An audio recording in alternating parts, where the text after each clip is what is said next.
Hey guys, what if I told you that Roman brides feared their wedding night more than soldiers feared battle?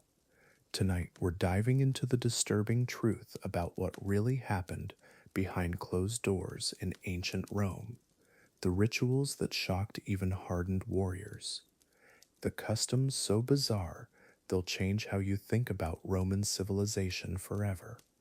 Trust me, this isn't the romantic history you learned in school. This is something much darker. Before we begin, get comfortable, dim the lights, settle into bed. If you enjoy these historical deep dives, hit subscribe. It really helps the channel grow. I'd love to hear from you tonight. Drop a comment, letting me know where you're listening from and what time it is there. Are you in New York at midnight? London at 5 a.m. I read every single comment. Now, let's step back in time together. Chapter 1. In the Shadow of the Empire. Rome, 73 AD. Dawn breaks over the Palatine Hill as the city stirs to life. In a villa overlooking the Forum, a young woman named Claudia sits perfectly still while her mother braids sacred ribbons into her hair. Today she marries. Outside, vendors hawk their wares. The smell of fresh bread mingles with incense from nearby temples. But something feels different this morning, heavier. The streets pulse with energy. Citizens pour from their homes, eager to witness another grand Roman wedding. Children dart between market stalls, their laughter echoing off marble columns. Street musicians tune their lyres, while merchants arrange displays of silk and spices. The air thrums with anticipation. Yet in that villa, Claudia's hands tremble as her attendants drape her in traditional white wool, the color of purity. They whisper. Wedding preparations in Rome weren't just celebrations, they were theater, public displays of family power and social status. Every detail mattered. The bride's hair, braided in 6 precise sections, using an ancient iron spear point. Her veil, flame-colored to ward off evil spirits. Even her shoes held meaning, yellow leather that whispered wealth to everyone watching. Nothing happened by accident. Everything served a purpose, often disturbing ones. Claudia's mother applies rouge, made from crushed beetles, to her daughter's cheeks. The irony isn't lost on either woman, making her beautiful for what's to come. Roman brides weren't just joining families, they were entering a world where their bodies became political instruments, where wedding nights included witnesses, where fertility rituals involved blood sacrifice.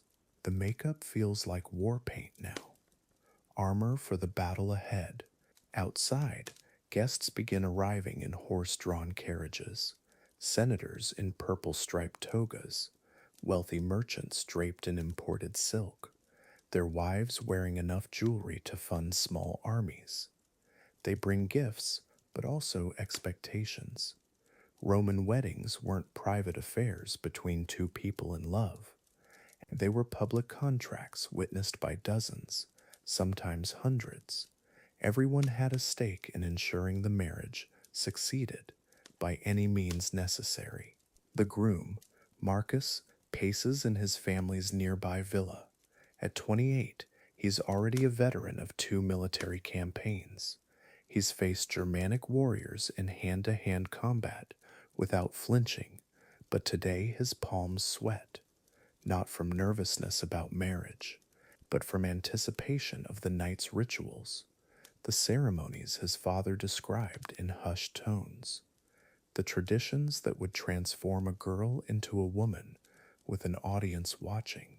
Roman marriage wasn't about love, it was about continuation.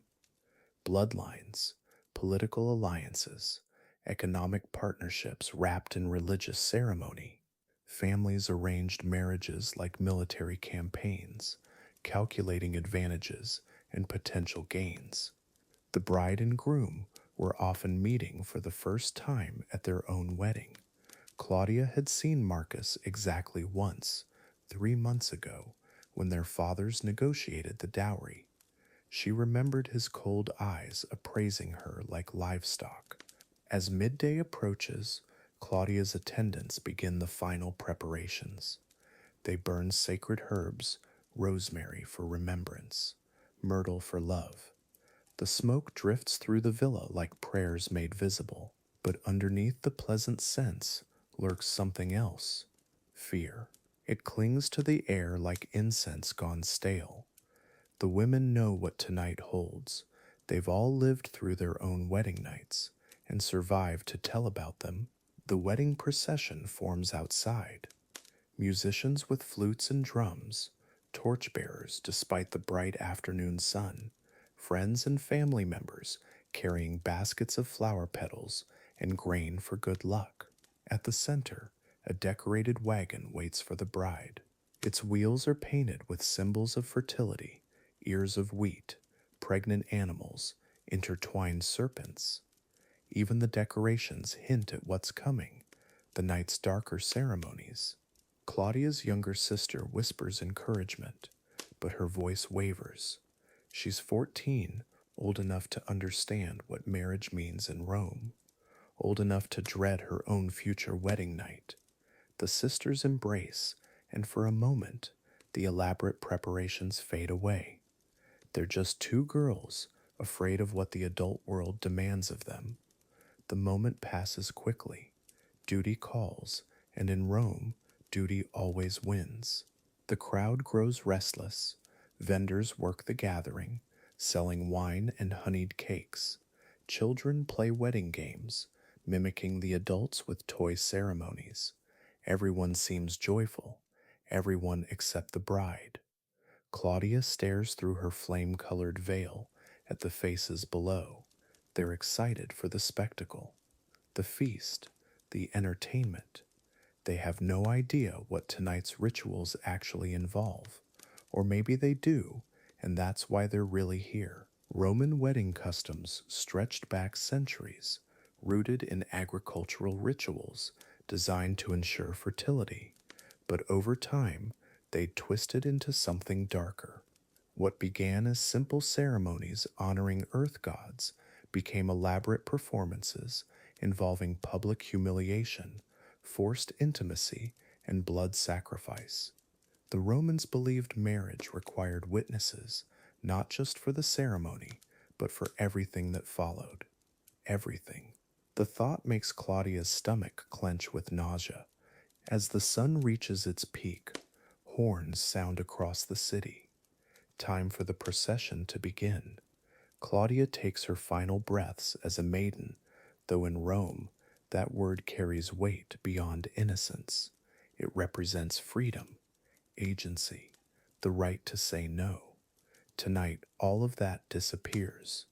Tonight, she becomes property, a vessel for continuing family lines. The horn sounds again, louder now, urgent. There's no more time to prepare. The villa doors swing open. Sunlight floods the entrance hall, momentarily blinding everyone inside. When Claudia's vision clears, she sees hundreds of faces turned toward her, expectant, hungry for spectacle. She takes her first step toward the waiting wagon, toward her new husband, toward a wedding night that will haunt her dreams for years to come. The crowd cheers. They have no idea what they're celebrating, or maybe they do. Chapter 2: Wedded to Fear. The sun disappears behind the 7 hills of Rome, and with it, any pretense of celebration ends. What happens next in a Roman villa isn't the private moment we'd expect today. Instead, it's something that would horrify modern minds: a ritual steeped in tradition, witnessed by strangers, where a young bride's terror was considered completely normal.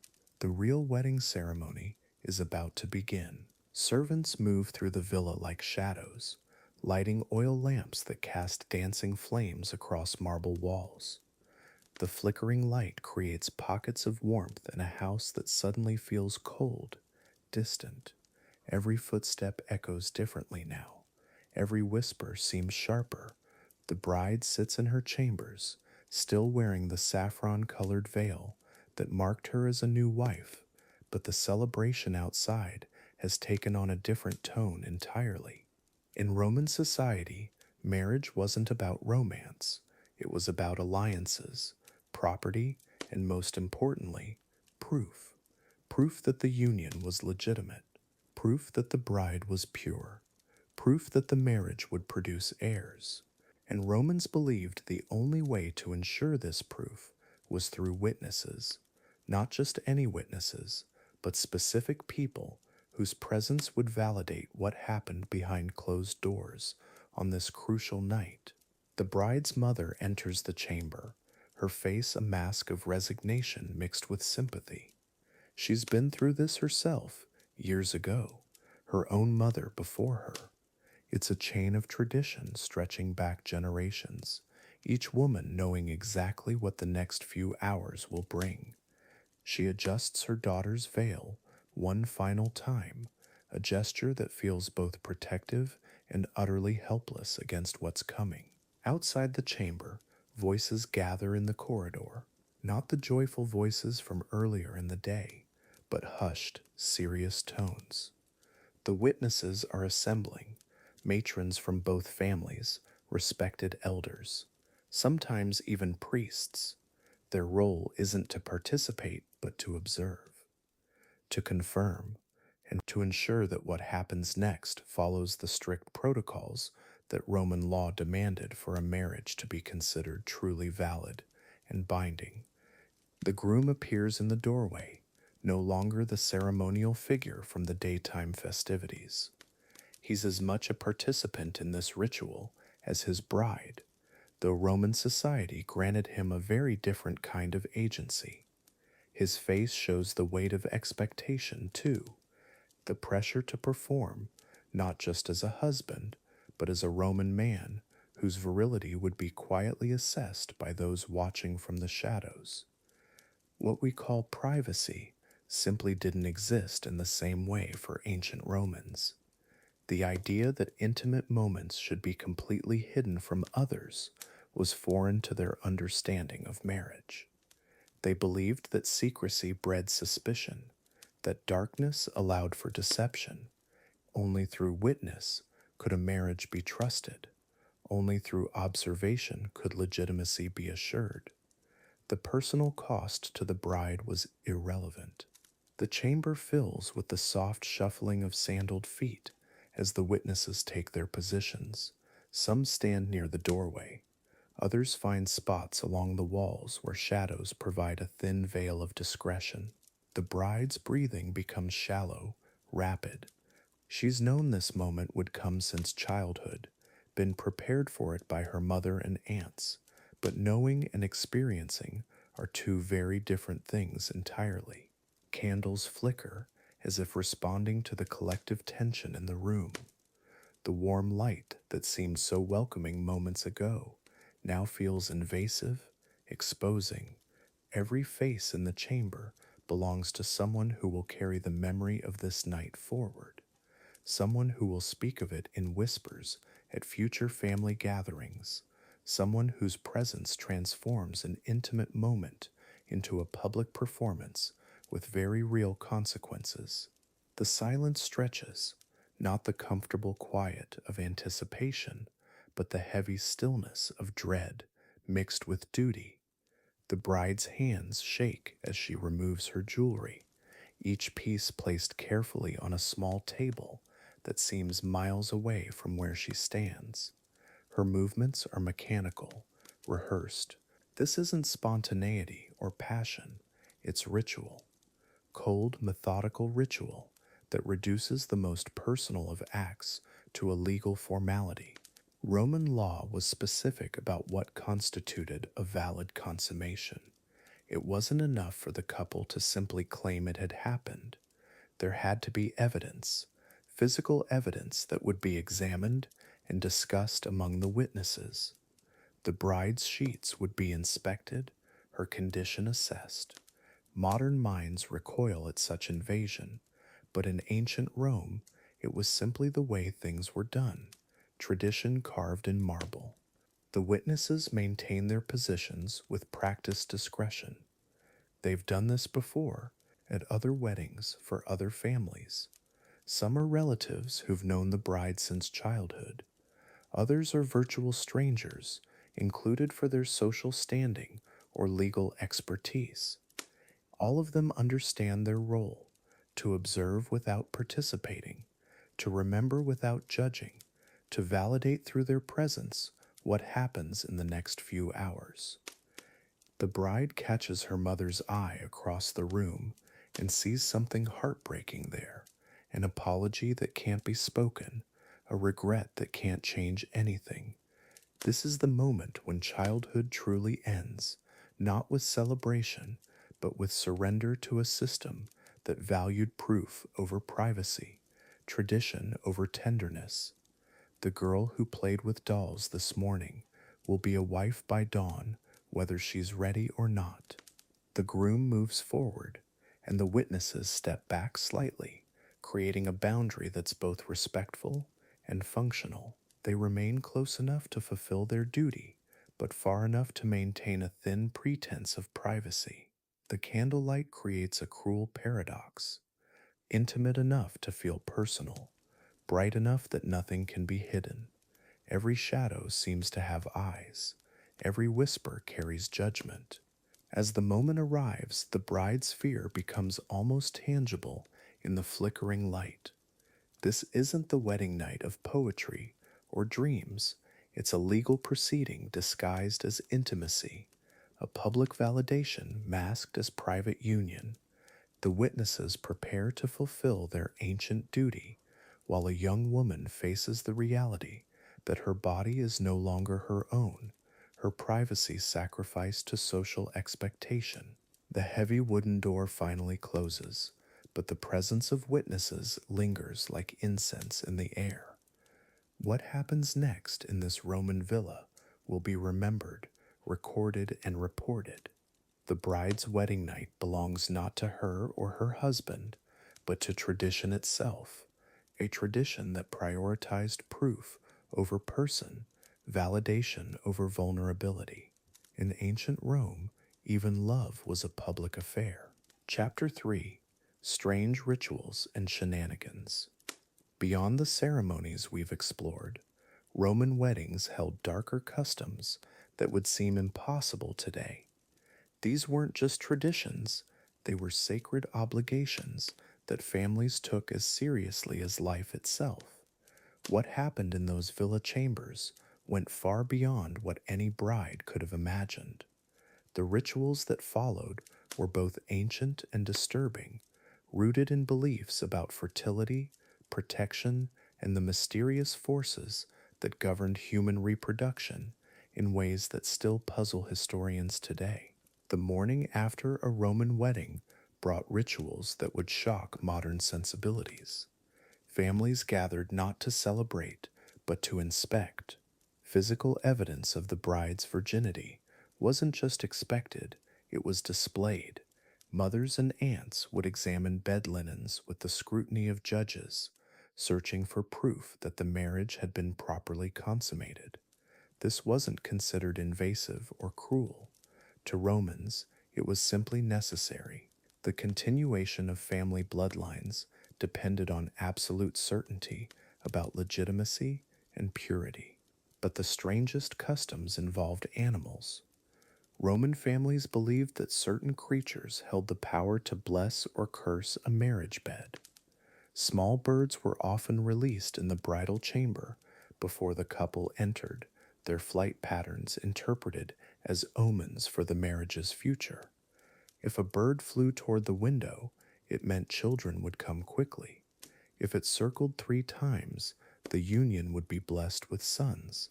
These weren't superstitions to Romans, they were sacred signs from the gods themselves. More disturbing were the fertility offerings made in villa courtyards. Wealthy families would sacrifice young goats at dawn, believing their blood would ensure the bride's womb would quicken. The ritual wasn't performed by priests, but by the groom's mother, who would speak ancient words in Latin, so old that even scholars today struggle to translate them completely. These ceremonies happened while the newlyweds slept, creating what families believed was a protective circle around their union. The practice continued for centuries, despite Christian influence. Inside the bedchamber itself, stranger rituals unfolded. Roman brides were required to wear their hair in a specific pattern called the 6 locks, each section blessed by a different family elder. But here's what's truly bizarre. They weren't allowed to remove these braids for 6 full days after the wedding. Bathing was forbidden. Changing clothes was prohibited. The belief was that disturbing the blessed arrangement would anger Juno, the goddess of marriage, and bring infertility or miscarriage to the union. The groom faced his own peculiar obligations. Roman men had to sleep with their sandals on for the first 3 nights of marriage, a practice meant to show they were ready to defend their new wife at any moment. But the sandals weren't ordinary footwear. They had to be made from leather that came from animals sacrificed at the couple's engagement ceremony months earlier. Imagine trying to sleep comfortably while wearing ceremonial shoes that carried the weight of ancient religious obligation night after night. Perhaps most unsettling was the practice of threshold bleeding. Before a bride could enter her new home as a married woman, she had to prick her thumb with a sacred pin and let 3 drops of blood fall onto the doorframe. This wasn't symbolic. The blood had to come from a specific finger at a precise angle while speaking words taught to her by female relatives. If she fainted during the ceremony, it was considered an omen of death within the first year of marriage. The strangest part? Families hired professional marriage watchers to observe the couple's first week together. These weren't servants or relatives, they were trained specialists who documented everything from meal times to sleeping patterns. They recorded which direction the couple faced while sleeping, how often they spoke to each other, even the color of the bride's face each morning. This information was considered crucial for predicting whether the marriage would produce healthy children or face divine punishment from displeased gods. Roman wedding chambers were filled with objects that seem bizarre today. Beneath the marriage bed, families placed bowls of various seeds: wheat for abundance, barley for health, poppy seeds for peaceful sleep. But they also included stranger items: teeth from deceased family members, stones from sacred temples, even small vials of water collected during thunderstorms. Each object served a specific protective purpose in the complex web of Roman religious beliefs about marriage and fertility. Nothing was left to chance.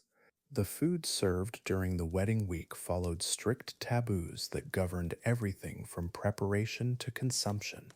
Certain vegetables were absolutely forbidden. Onions would cause tears in the marriage. Garlic would create arguments. Beans would prevent conception. Instead, couples ate honey cakes shaped like fertility symbols, drank wine mixed with herbs that were supposed to increase desire, and consumed specific types of fish believed to enhance the chances of producing male heirs. Every meal was a calculated ritual designed to influence their future together. What happened when these rituals went wrong was equally strange. If a bride became ill during her first month of marriage, Roman families didn't call doctors, they called augurs, priests who specialized in interpreting divine displeasure. The solution often involved more animal sacrifices, this time performed in the couple's bedroom while they watched. Sheep, pigeons, even young bulls were killed to appease whatever gods had been offended by improperly performed wedding customs. The blood was considered purifying, a reset button for the marriage's spiritual foundation. Roman marriage contracts included clauses about ritual compliance that seem impossible today. Brides had to swear oaths that they would participate in specific ceremonies, during each season of their first year: spring fertility dances, summer purification baths, autumn harvest offerings, winter protection rituals. Breaking these promises wasn't just disappointing to family, it was grounds for divorce. The legal system recognized religious ritual failure as legitimate cause for ending a marriage, treating spiritual obligations as seriously as financial agreements. The most bizarre customs involved communication with deceased ancestors. Roman couples spent their third night of marriage in family crypts, sleeping among the bones of previous generations. They weren't just visiting the dead, they were asking permission to join the family lineage. Brides had to speak directly to the skulls of their husbands' grandmothers, requesting guidance and protection. The conversations were considered real dialogues. Responses came through dreams, strange sounds, or changes in temperature that families interpreted as ancestral approval or disapproval. Even bathing became a complex ritual during the first month of Roman marriage. Couples could only bathe together on specific days, determined by lunar calendars, using water that had been blessed by temple priests and infused with herbs gathered at dawn by virgin daughters of the extended family. The water temperature, the direction they faced while washing, even the order in which they cleaned different parts of their bodies, everything followed precise rules designed to maintain divine favor and ensure the marriage would produce the healthy children that Roman society demanded. As months passed, the rituals became more invasive. Roman wives underwent monthly examinations by religious authorities to determine if the marriage rituals were working. These weren't medical checkups, they were spiritual inspections. Priests examined everything from the woman's dreams to the patterns of her monthly cycles, looking for signs that the gods approved of the union. Failure to show progress toward pregnancy within specific timeframes could result in additional animal sacrifices, extended ritual obligations, or in extreme cases, annulment of the marriage entirely.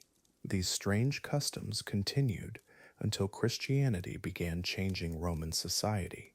But even then, many practices persisted in secret for generations. Families clung to ancient beliefs about marriage, fertility, and divine protection that had governed their ancestors for centuries. The rituals seem shocking to us now, but to Romans, they represented the difference between a blessed union and one cursed by the gods. In a world where infant mortality was common and life was uncertain, no ritual seemed too strange if it promised protection and prosperity. Chapter 4: Bride's Lament. Picture her now, sitting in the dim light of her family's home, just hours before the ceremony that will change everything. Her hands shake as she traces the embroidered edge of her wedding veil. This isn't excitement, it's something much deeper, much more frightening. The weight of generations pressing down on her young shoulders. She's maybe 16, 17 at most, old enough to understand what waits for her tonight, yet too young to have any real choice in the matter. Her mother speaks in hushed tones about duty, about honor, but behind those words, she hears something else, a trembling in her mother's voice that betrays her own memories. The other women bustle around her, adjusting fabric, pinning flowers in her hair. Their chatter feels distant, like voices underwater. She wants to ask them, does it hurt as much as they say? Will she survive the humiliation? But these questions stick in her throat like stones, too dangerous to voice. She thinks about the stories whispered between servants, tales of brides who fainted during the ceremony, others who tried to run, one girl just last year who locked herself in her room and refused to come out. They carried her to her husband's house anyway. Nobody speaks of what happened next. The customs feel like a trap closing around her. The public procession where strangers will stare and judge. The witnesses who will crowd into her new husband's bedroom. The blood that must be displayed on sheets the next morning. Each tradition designed to strip away another layer of her privacy, her dignity. Her husband, she's met him twice, maybe three times. He's older, of course, experienced. The way he looked at her during their brief meetings made her skin crawl, not with desire, but with the cold assessment of livestock. She is property being transferred. Everyone knows it. No one says it. Sometimes she catches her reflection in the polished bronze mirror and doesn't recognize the girl staring back. When did her eyes become so hollow? When did her smile become something she had to remember how to do? The childhood games feel like they happened to someone else entirely. The ritual bath earlier this morning felt more like preparation for sacrifice than celebration. The older women scrubbed her skin until it was raw and pink, oiled her hair until it gleamed like metal, painted her face with colors that made her look like a stranger. Beautiful, they said. Perfect. She felt erased. Now comes the waiting, the endless, suffocating waiting. Each shadow that passes the window could be the messenger announcing its time. Her stomach churns with something beyond nervousness. It's the kind of fear animals must feel when they sense the approaching storm but cannot run from it. She tries to imagine her life after tonight. Will her husband be kind? Will she ever laugh again the way she used to? Will she learn to find joy in the children she's expected to bear? Or will she become like the other wives, quiet and careful, speaking only when spoken to? Her father's voice carries from the next room. He's discussing dowry payments with someone, numbers and agreements, her value calculated in gold and property. She wonders if he ever thinks about her happiness, or if happiness was never part of the equation. Love certainly wasn't. That's a luxury for poets, not for daughters. And she finds herself praying to Juno, goddess of marriage and childbirth. Not for happiness, that seems too much to ask, just for strength, for the courage to endure whatever comes next, for the wisdom to protect whatever small part of herself she might be able to keep hidden, safe. The other girls her age watch from doorways with wide eyes. Some look envious of her fine dress, her jewelry. They don't understand yet.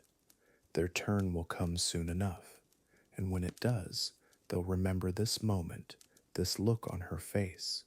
They'll finally understand what they're seeing. A single tear escapes despite her best efforts. She wipes it away quickly before anyone notices.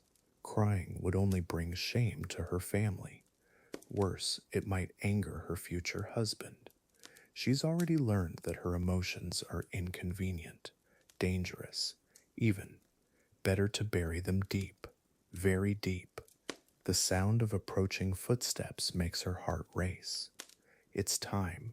She stands slowly, feeling the weight of the heavy fabrics, the ornate jewelry, each piece carefully chosen to display her family's wealth and her own supposed purity. She takes one last look around the room where she grew up. As she steps toward the door, she's no longer the girl who woke up this morning. That girl is gone forever. In her place stands someone else, someone shaped by customs older and more powerful than any individual life. The bride, anonymous, interchangeable, alone in a crowd of celebrating strangers. Chapter 5. Era's Expectations and Misconceptions. Behind every Roman wedding night ritual lay a web of beliefs that seem almost alien to us now. These weren't random customs. They were the logical result of how Romans understood gender, power, and social order. To truly grasp why brides endured such ordeals, we need to step into the Roman mindset, where a woman's worth was measured entirely differently than a man's, where silence was considered virtue. Roman society operated on a fundamental assumption that women were naturally weak, both morally and physically. This wasn't seen as cruel, it was considered biological fact. Marcus Tullius Cicero himself wrote that women lacked the mental fortitude for important decisions. They needed constant guidance, protection, and most importantly, control. This belief system justified every humiliating ritual we've discussed. It made them seem reasonable, even necessary. The concept of female submission wasn't just expected, it was celebrated. Roman literature praised the docile wife, the one who never questioned her husband's decisions. Pliny the Younger famously wrote love letters to his wife Calpurnia, praising her for molding herself completely to his preferences. She read his writings, memorized his speeches, even learned to play music he enjoyed. This wasn't seen as loss of identity, but as the highest form of love. Young Roman girls were trained from childhood to accept this reality. They played with dolls until their wedding day. Literally, archaeological evidence shows Roman girls kept their childhood toys until marriage, then ceremonially dedicated them to Venus. This ritual symbolized the end of their individual desires and the beginning of their service to family and husband. Childhood ended abruptly. Adulthood meant submission. But here's where Roman thinking gets particularly twisted. They believed this submission was actually protection. By controlling women completely, men thought they were shielding them from the corrupting influences of the world. A woman who never made decisions could never make wrong ones. A woman who never spoke in public could never embarrass her family. It was paternalism disguised as care, control marketed as love. The pressure on new brides was extraordinary. They weren't just marrying a man, they were joining a complex social machine with very specific expectations. The mother in law watched every move, judging whether this girl could produce heirs and maintain family honor. Neighbors gossiped about her behavior at markets. Extended family members evaluated her contributions to household management. One misstep could ruin not just her reputation, but her entire family's standing. Roman masculinity, meanwhile, was defined by conquest, in war, in business, and in marriage. A man proved his worth by taking control, by bending others to his will. The wedding night wasn't about love or mutual pleasure, it was about establishing dominance. Roman medical texts actually advised new husbands to be forceful, claiming that female resistance was natural and needed to be overcome through strength and persistence. This created a horrifying feedback loop. Brides were taught to fear and resist. Husbands were taught that resistance meant they needed to be more forceful. What we'd recognize as trauma was interpreted as successful masculinity. If a bride wept, it proved she was appropriately modest. If she submitted quickly, it showed good breeding and proper upbringing. Either way, the system reinforced itself through women's suffering. Roman law reflected these attitudes perfectly. Women remained under male guardianship their entire lives, first their fathers, then their husbands, and if widowed, often their eldest sons. They couldn't own property independently, make contracts, or even free their own slaves without male permission. The law didn't see them as incomplete citizens. It didn't see them as citizens at all. They were valuable property that needed careful management. Religious beliefs reinforced these social structures. Roman mythology was full of stories about the dangers of uncontrolled feminine power. Pandora released evil into the world through curiosity. The Furies brought chaos through emotion. Diana punished men who saw her naked. Women's power was portrayed as destructive. something to be contained rather than celebrated. Even positive female deities like Vesta required virginity power through denial of sexuality. The economic reality made resistance nearly impossible. Most Roman women had no means of survival outside marriage. They couldn't work in most trades, couldn't inherit equally with male siblings, couldn't support themselves independently. Marriage wasn't a choice, it was economic necessity disguised as social expectation. Even wealthy families saw daughters as expensive burdens requiring dowries rather than assets capable of generating wealth independently. Medical knowledge of the time added another layer of control. Roman physicians believed women's bodies were fundamentally unstable, prone to hysteria, madness, and moral corruption if not properly regulated through marriage and childbearing. They prescribed marriage as treatment for everything from melancholy to epilepsy. Unmarried women were considered medically dangerous to themselves and society. Science justified social control. Yet some Roman women found ways to resist, quietly, carefully.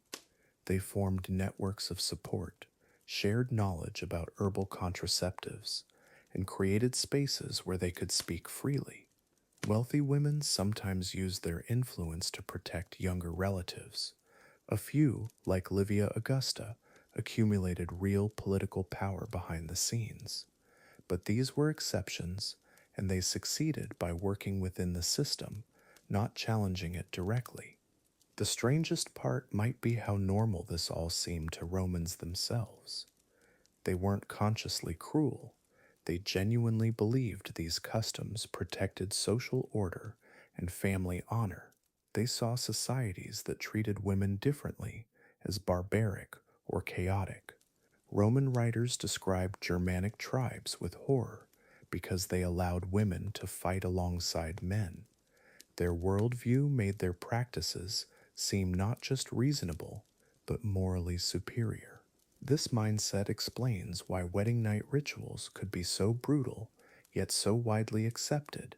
If you truly believed women needed to be broken like horses, that resistance indicated moral weakness rather than natural fear, that male dominance was divine law, then these practices weren't cruelty, they were duty, necessary steps in creating a properly ordered household. The system justified itself through its own internal logic. Understanding these misconceptions doesn't excuse them, but it helps us see how entire societies can normalize practices that later generations find horrifying. The Romans weren't uniquely evil, they were trapped in ways of thinking that made cruelty seem like virtue. Their beliefs created the very suffering they claimed to prevent, and they never quite realized the contradiction. Sometimes the most dangerous ideas are the ones that feel most natural. Chapter 6: Beneath the Surface of the Ritual. What we've uncovered so far might seem shocking, even disturbing to modern minds. But these weren't random acts of cruelty or chaos. Every gesture, every witnessed moment, every strange tradition carried meaning deeper than the surface horror. The Romans didn't create these customs arbitrarily. They built them from beliefs that stretched back centuries, beliefs about fertility, power, and the very fabric of their society. To understand why Roman brides endured what they did, we need to step back from the bedroom and into the temple. Roman religion wasn't separate from daily life. It was woven through every breath, every decision, every union. Marriage wasn't just about two people finding love. It was a sacred contract with the gods themselves, a promise that required witnesses, both mortal and divine, to ensure its success. The public nature of consummation wasn't voyeurism, it was verification. In a society where family bloodlines determined everything from political power to property inheritance, proof of virginity and successful union wasn't just preferred, it was essential. The witnesses weren't there for entertainment. They were there as living seals on a contract that would shape generations. Their presence made the marriage legally unbreakable, socially unquestionable. Think about the animal sacrifices we discussed earlier, the blood on the threshold, the still warm organs placed beneath the marriage bed. To Roman minds, this wasn't barbaric ritual, it was insurance policy. They believed life force from the sacrificed animals would transfer to the couple, blessing them with fertility, strength, and divine protection. The fresher the sacrifice, the stronger the blessing would be. The timing of these rituals reveals even more. Roman weddings weren't scheduled around convenience or weather. They followed lunar cycles, agricultural seasons, and religious calendars with mathematical precision. June was favored not for its pleasant temperatures, but because it honored Juno, goddess of marriage and childbirth. Even the hour mattered. Sunset ceremonies weren't romantic choices, they marked the transition from one phase of life to another. The bride's fear, which seemed so cruel to witness, actually served a purpose in Roman understanding. Fear was considered purifying, it burned away childhood and prepared the soul for adult responsibilities. Her trembling wasn't weakness to overcome, it was transformation in progress. The more afraid she appeared, the more complete her metamorphosis from girl to wife would be. Her terror was proof the ritual was working. Roman society operated on layers of hierarchy that would seem suffocating today. Every citizen had a place, a role, a set of expectations carved in social stone. Marriage ceremonies reflected this structure perfectly. The bride's submission wasn't personal degradation, it was public demonstration of proper social order. Her compliance showed she understood her new position, her duties, her place in the Roman system. The origins of these practices reach back to Rome's earliest days, when survival trumped sentiment and practical concerns outweighed personal comfort. Early Roman tribes faced constant warfare, disease, and famine. High infant mortality meant every pregnancy was precious.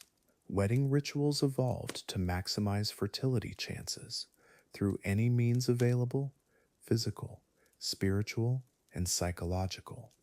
Romance was luxury they couldn't afford. Reproduction was necessity they couldn't risk. Even the bride's ceremonial kidnapping, which we explored earlier, carried symbolic weight beyond its traumatic reality. In Roman mythology, the very founding of their city involved the abduction of Sabine women. By reenacting this primal story, each wedding connected the couple to Rome's origin narrative. The bride wasn't just joining a family, she was participating in the eternal story of Roman civilization itself. The role of the matrons who assisted on wedding nights reveals another layer of meaning. These weren't random older women, chosen for convenience. They were mothers who had successfully borne multiple children, proving their fertility and divine favor. Their hands were considered blessed, capable of transferring their reproductive success to the nervous bride through touch, guidance, and ritual knowledge passed down through generations of Roman mothers.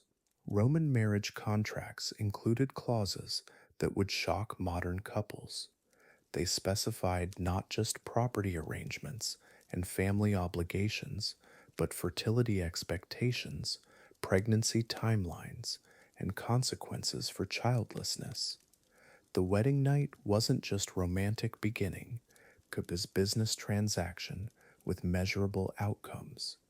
Success wasn't measured in happiness, but in babies born within the first year of marriage. Love was optional, offspring was essential. The herbs and potions administered to brides before their wedding nights weren't random folk remedies. Roman medicine, primitive as it seems today, followed systematic approaches to fertility enhancement. Certain plants were believed to increase receptivity, others to ensure conception, still others to prevent miscarriage. These mixtures represented centuries of accumulated knowledge about reproduction, knowledge that seemed magical but followed its own internal logic. What strikes modern observers as cruelty often served as protection in Roman understanding. The public oversight of wedding nights wasn't invasion of privacy, was community assurance that the marriage was legitimate. The bride was treated according to custom, and proper procedures were followed. In an era before legal protections for women, witnesses provided a form of accountability. Their presence was meant to prevent abuse, not enable it. The transformation these rituals demanded from Roman brides was profound and permanent. They entered their wedding chambers as daughters under paternal authority and emerged as wives under marital authority, but the change ran deeper than legal status. The ceremonies were designed to psychologically rewrite their identity completely. The girl who trembled before the threshold was meant to vanish forever, replaced by a woman ready for Roman motherhood. As we piece together these cultural fragments, a picture emerges of a society that valued collective survival over individual comfort, duty over desire, and tradition over innovation. Roman wedding rituals weren't aberrations or accidents of history. They were logical expressions of a worldview that prioritized the continuation of Roman civilization above all else, even above the happiness of those who created that civilization through their marriages and childbirth. Understanding these rituals doesn't require approving of them, but it does reveal something profound about human nature, how far societies will go to ensure their survival, how completely cultural beliefs can shape personal experience, and how practices that seem unthinkable to us once made perfect sense to people who lived and died by different rules entirely. Their logic was brutal, but it was still logic. Chapter 7. And so, the night passes. By now, our young bride has endured hours of rituals that would seem bizarre to modern eyes.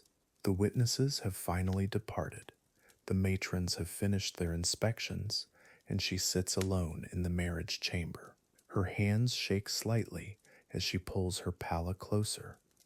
The oil lamps flicker against stone walls, casting shadows that dance like ghosts of ancient customs. The silence feels different now. Earlier, the house buzzed with voices, footsteps in corridors, the constant murmur of family members discussing whether proper procedures had been followed. Now there's only the soft crackle of flame and her own breathing. She touches the gold marriage ring on her finger, still warm from the ceremony. It feels heavier than she expected, more final. What strikes you about Roman wedding nights isn't just the public nature, it's how little choice the bride had in any of it. She couldn't refuse the witnesses, couldn't ask for privacy, couldn't even choose when to sleep. Every moment was dictated by tradition, older than anyone could remember, customs passed down from mothers who had endured the same strange rituals generations before. Through the small window, she watches the sky begin to change. That deep blue-black of true night slowly gives way to something softer. Not quite dawn, but the promise of it. Her shoulders drop slightly. The worst is behind her now. No more inspections. No more witnesses peering at bedsheets. No more questions about whether she's truly become a wife. Roman law was clear about what constituted a valid marriage, but it said nothing about the human cost. This girl, now technically a woman by legal standards, sits in a room that smells of olive oil and unfamiliar perfumes. Her childhood home feels like a distant memory already. Everything familiar has been stripped away, replaced with expectations she's still learning to understand. The transformation isn't just legal, it's physical. Her hair, once worn loose like a child's, now sits pinned in the elaborate style of married women. The stola she wears feels heavier than her old tunics. Even her posture has changed. Roman society demanded that wives carry themselves differently, speak differently, think differently about their place in the world. By the first hour after midnight, exhaustion finally wins. She lies down on the marriage bed, still wearing her ceremonial clothes, because no one told her when it was acceptable to change. The mattress is stuffed with wool and feels strange beneath her. Everything in this room belongs to her husband's family now, including her. The thought sits heavy in her chest. Sleep comes in fragments. She dreams of her mother's voice, of running through her childhood garden, of the simple tunics she used to wear. Then she wakes to remember where she is. The oil lamps have burned lower. Outside, she can hear the first sounds of servants beginning their morning tasks. Dawn is genuinely approaching now. Relief floods through her like cool water. What's remarkable is how quickly Roman society expected this transformation to be complete. Yesterday, she was someone's daughter, subject to her father's authority, but also under his protection. Today, she belongs to her husband's household. New gods to worship, new ancestors to honor, new responsibilities she's never been taught, all accomplished in the space of a single night. The first real sunlight streams through the window around the 6th hour, golden light that feels like forgiveness after the strange intimacies of the night. She sits up, runs her fingers through hair that's come loose from its pins. For the first time in hours, she allows herself to breathe deeply. The formal part is over. Whatever comes next, it's hers to figure out. Roman wives were expected to manage entire households, supervise slaves, handle finances, host dinner parties for their husbands' political allies. Yet most received no training for these responsibilities. They were supposed to learn by watching, by making mistakes, by somehow intuiting what centuries of tradition demanded. It was a system that broke many women before they could adapt to it. She hears footsteps in the corridor, familiar voices of household slaves beginning their daily routines. Life continues. The sun rises. People need breakfast prepared, and tunics cleaned, and business attended to. Last night's rituals, no matter how bizarre they seemed, were just another step in the machinery of Roman social order. Now comes the harder part, learning to live within it. By full daylight, she's found the courage to change clothes. The ceremonial stola goes into a wooden chest, replaced by something simpler, but still unmistakably the dress of a married woman. When she catches her reflection in a polished bronze mirror, she barely recognizes herself. The girl from yesterday is gone. Someone new looks back, someone she's still getting to know. What strikes modern minds is how public this transformation was meant to be. Roman society needed proof that girls had become women, that families had been joined, that legal obligations had been fulfilled. Privacy wasn't just uncommon, it was suspicious. Every intimate moment served a social purpose. Personal feelings were secondary to the needs of family and state. She walks to the window, looks out at a garden she'll learn to call home.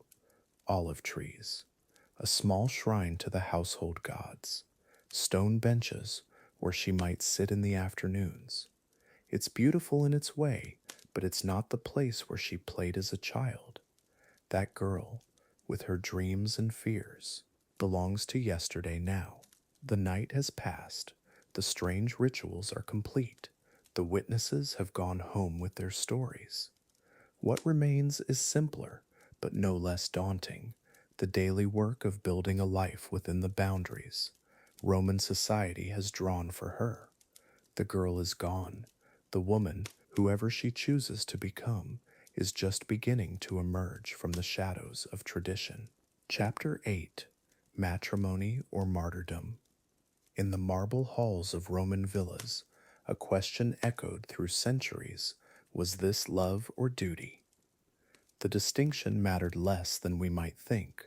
A young woman's wedding day arrived not with butterflies of anticipation, but with the weight of inevitability. Her father had decided. The contracts were signed. Society expected compliance, yet behind those painted walls, in the quiet moments before dawn, she faced a choice that wasn't really a choice at all.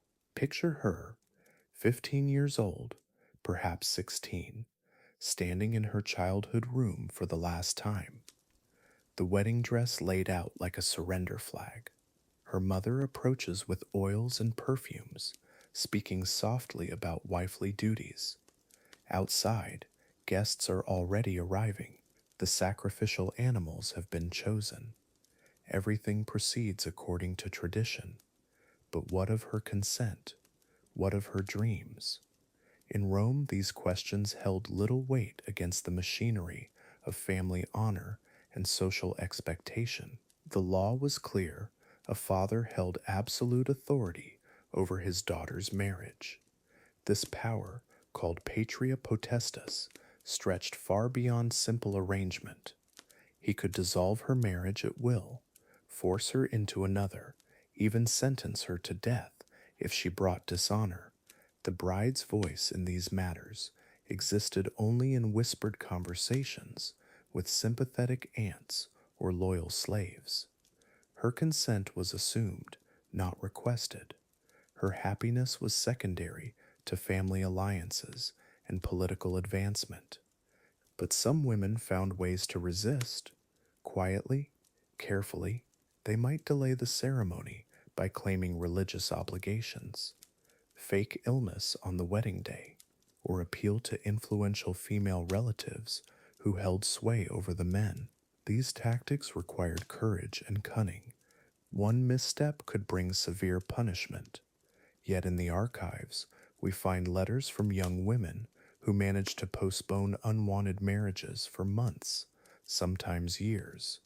Small victories in an impossible situation. The alternative to compliance was stark social death. A woman who refused marriage faced complete ostracism. No respectable family would associate with her. No temple would welcome her. She couldn't inherit property or conduct business. Her name would be erased from family records. In a society where identity came through relationships, becoming an outcast meant becoming invisible. For most, the choice between an unwanted husband and social exile was no choice at all. Yet, within this rigid system, Roman women developed their own forms of agency. They learned to read between lines of law and custom. A clever bride might negotiate small freedoms, the right to maintain certain friendships, continue religious practices, or manage household finances. These negotiations happened in private, woman to woman, mother to daughter. The public facade remained submissive, but behind closed doors, quiet rebellions took root. Marriage contracts reveal fascinating details about these hidden negotiations. Some brides secured promises that they wouldn't be forced to live with hostile in-laws. Others arranged for dowries to remain under their control. A few even managed to include clauses about divorce settlements. These legal documents, dusty and formal as they seem, actually represent small victories won through careful persuasion and strategic timing by women who refused to be completely powerless. The wedding ceremony itself became a stage where consent was performed rather than freely given. The bride's silence was interpreted as agreement. Her tears, if she shed them, were dismissed as normal feminine emotion. Witnesses saw what they expected to see: a proper Roman marriage beginning. But slave women who dressed the bride knew better. They heard the whispered fears. the desperate questions about escape. They understood the difference between performance and truth. Some families did consider their daughters' feelings, particularly wealthy ones who could afford to be selective. A father might present several suitors and allow his daughter to express preferences. But even this apparent kindness came with limits.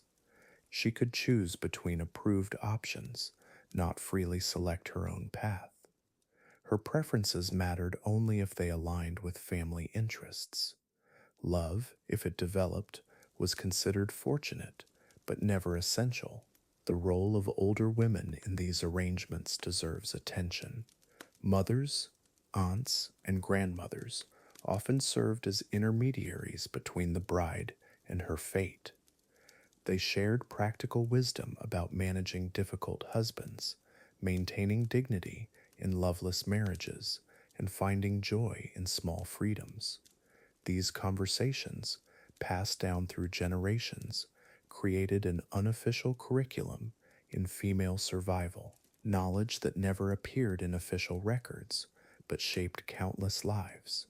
Religion offered one of the few legitimate escapes from unwanted marriage. Some young women claimed divine calling to serve as priestesses. The Vestal virgins, for instance, took vows of celibacy and gained remarkable independence.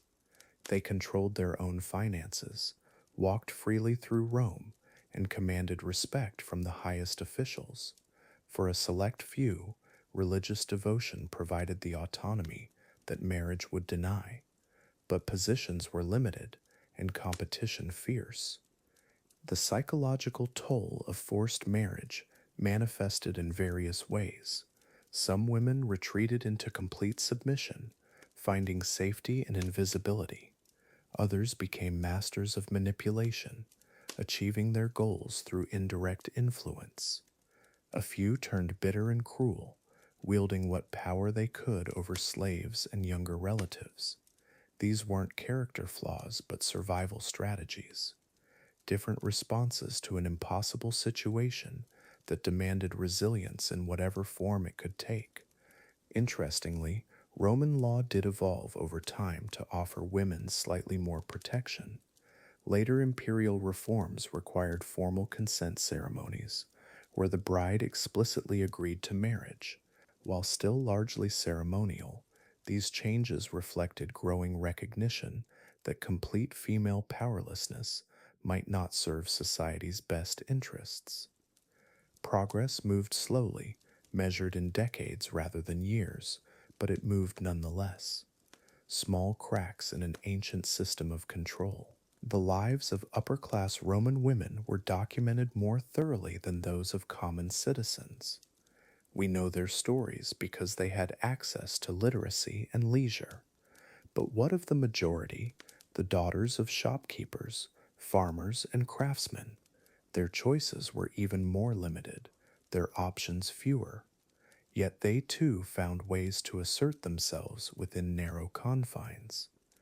Their stories survive in fragments, hints scattered through legal documents and casual correspondence. Perhaps the most tragic aspect of this system was how thoroughly it convinced many women that their sacrifice was noble. Generations of daughters internalized the message that personal happiness mattered less than family honor. They genuinely believed that accepting loveless marriages made them virtuous. This psychological conditioning was perhaps more effective than any law in maintaining the status quo. Hearts broken, not just by force, but by the conviction that breaking was their duty. Yet love did sometimes bloom in these arranged unions. Letters between spouses revealed genuine affection that developed over years of shared life. Children, mutual interests, and simple companionship could transform duty into devotion. Not every Roman marriage was a tragedy. Some became partnerships built on respect, if not passion. These successes, though, shouldn't obscure the fundamental injustice of a system that treated women's consent as an afterthought in their own most intimate decisions. Chapter 9: The Unsung Heroines of Rome. Behind every brutal wedding custom stood a woman who had to survive it. These weren't helpless victims, they were strategists, mothers, sisters, daughters who learned to navigate a world that saw them as property. Tonight, we meet the women who found ways to endure, to protect each other, and sometimes, quietly, to rebel. Their stories have been whispered through generations. Livia was 14 when her father announced her engagement. The man was 43, a senator with 3 previous wives. She had 2 months to prepare, not for marriage, but for survival. Her mother taught her which herbs could prevent pregnancy, which prayers might soften a cruel husband's heart, how to hide money in the folds of her wedding dress. Knowledge passed down like precious heirlooms. In wealthy Roman households, older women formed networks. They gathered during the afternoon hours when men conducted business in the forum.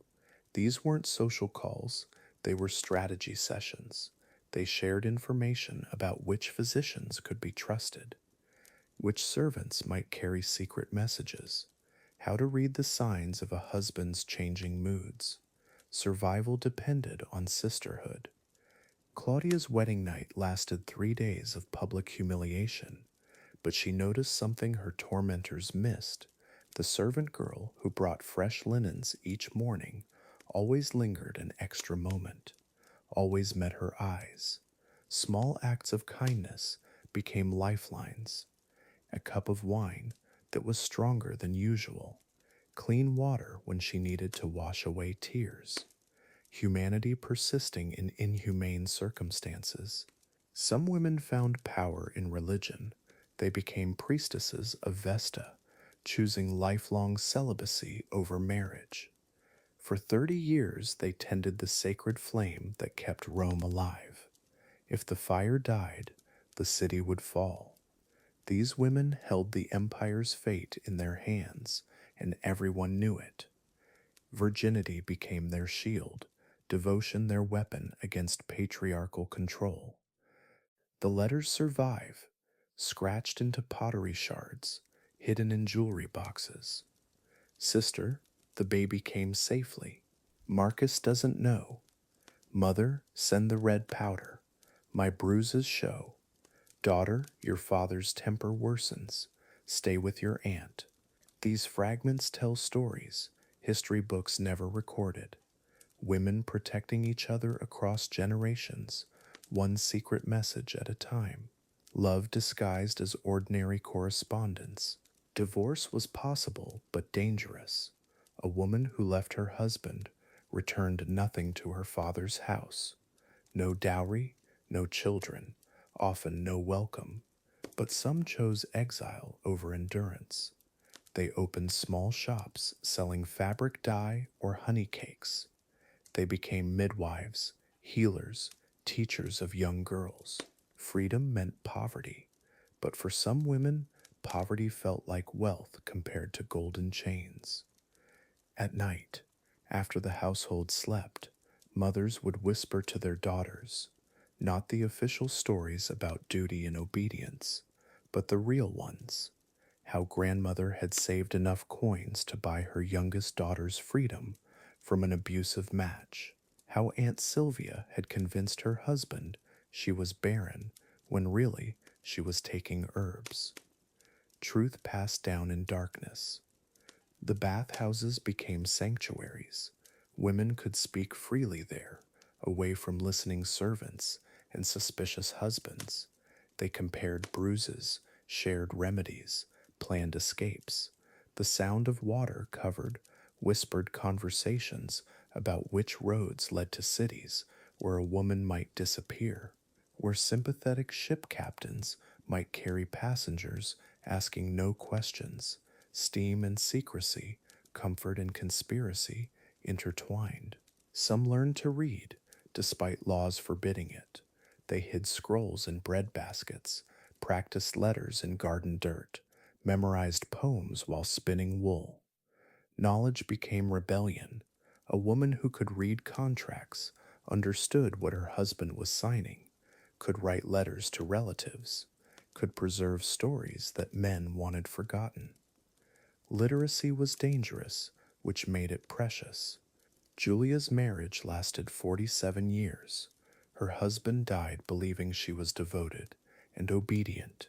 He never discovered her hidden room behind the pantry where she kept account books, tracking every coin that passed through their household.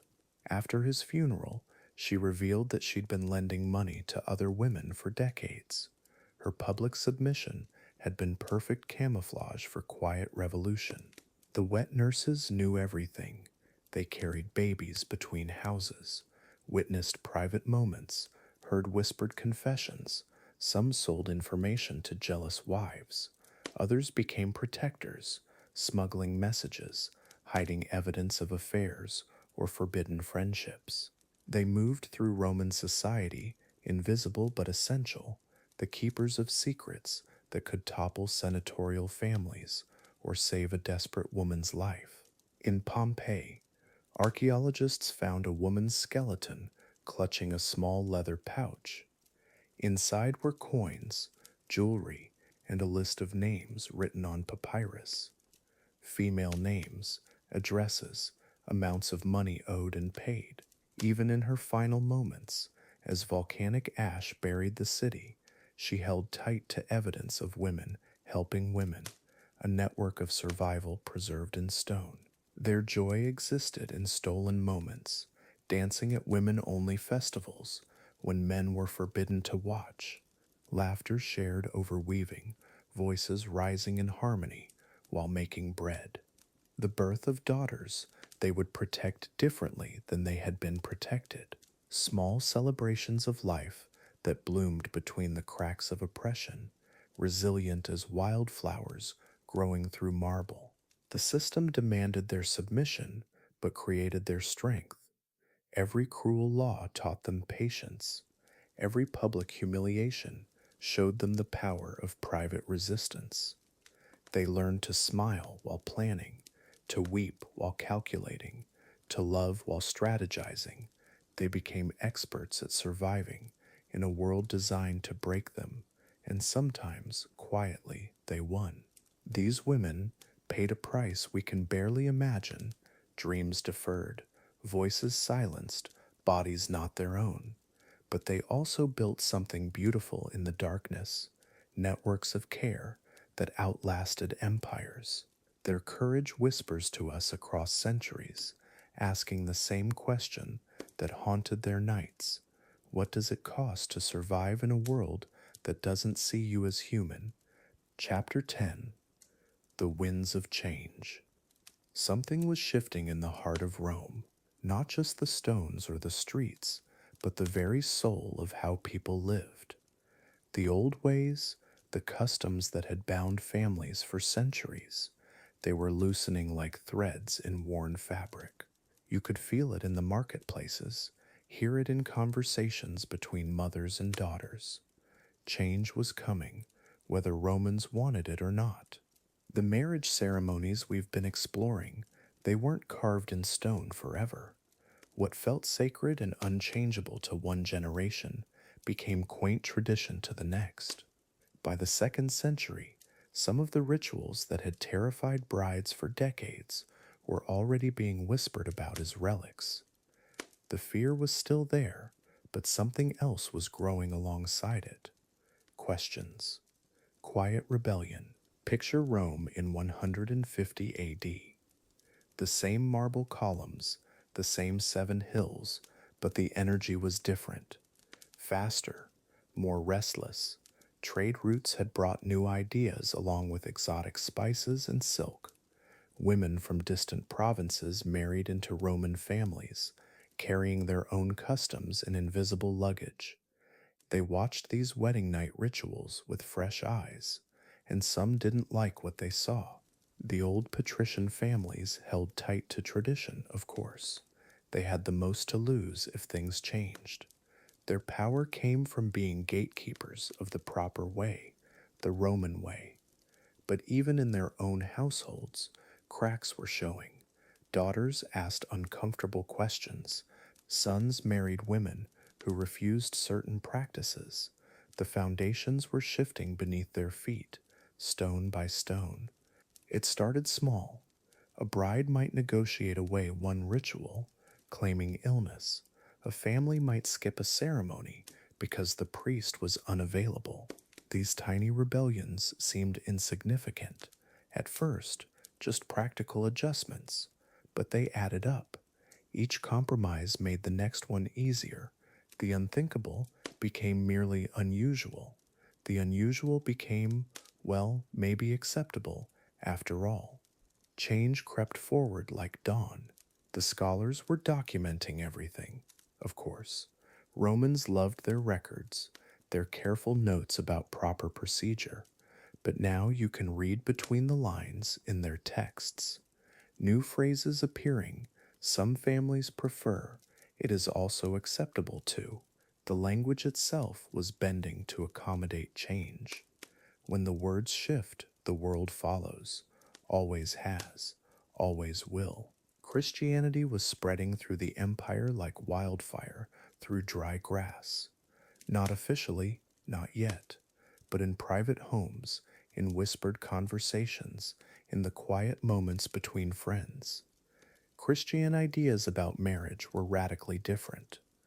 The emphasis on mutual love, on consent, on the bride's spiritual equality, be concepts were revolutionary, dangerous, transformative, and impossible to ignore once heard.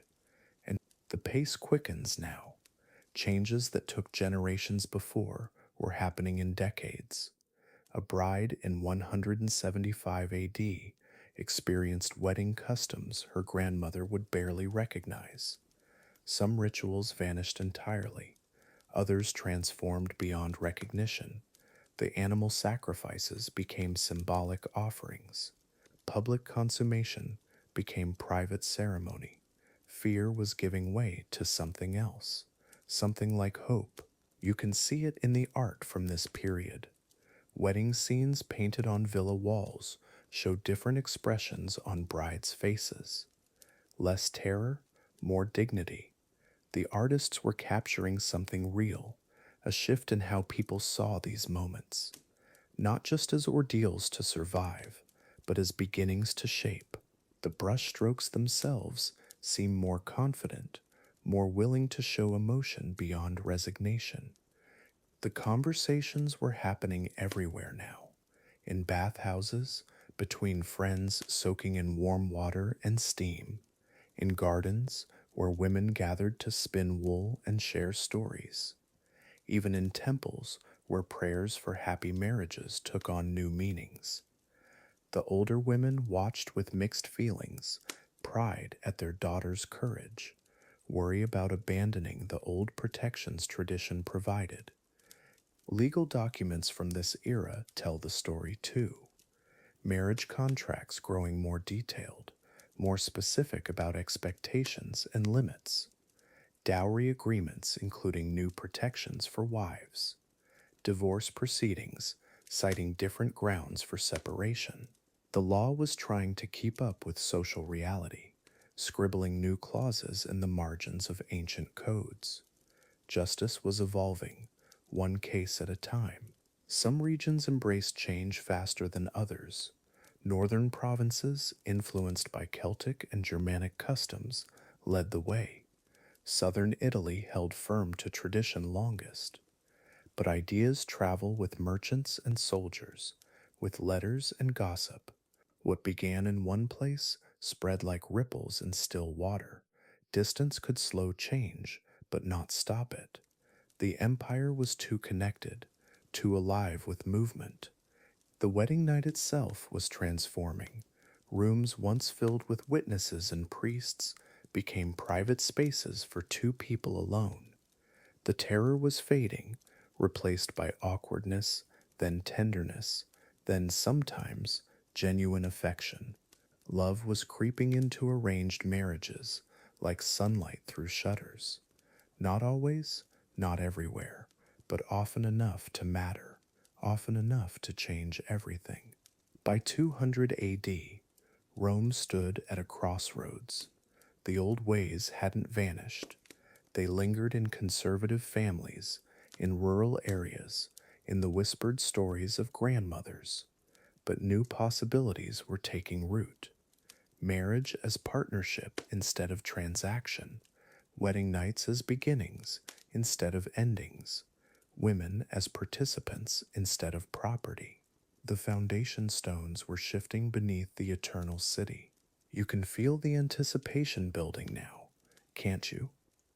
Like the moment before thunder when the air itself seems to hold its breath. Rome was pregnant with change, heavy with possibility. The wedding customs we've explored together, they were about to transform in ways no one could predict. The winds were rising. The old world was ending. Something new was about to be born.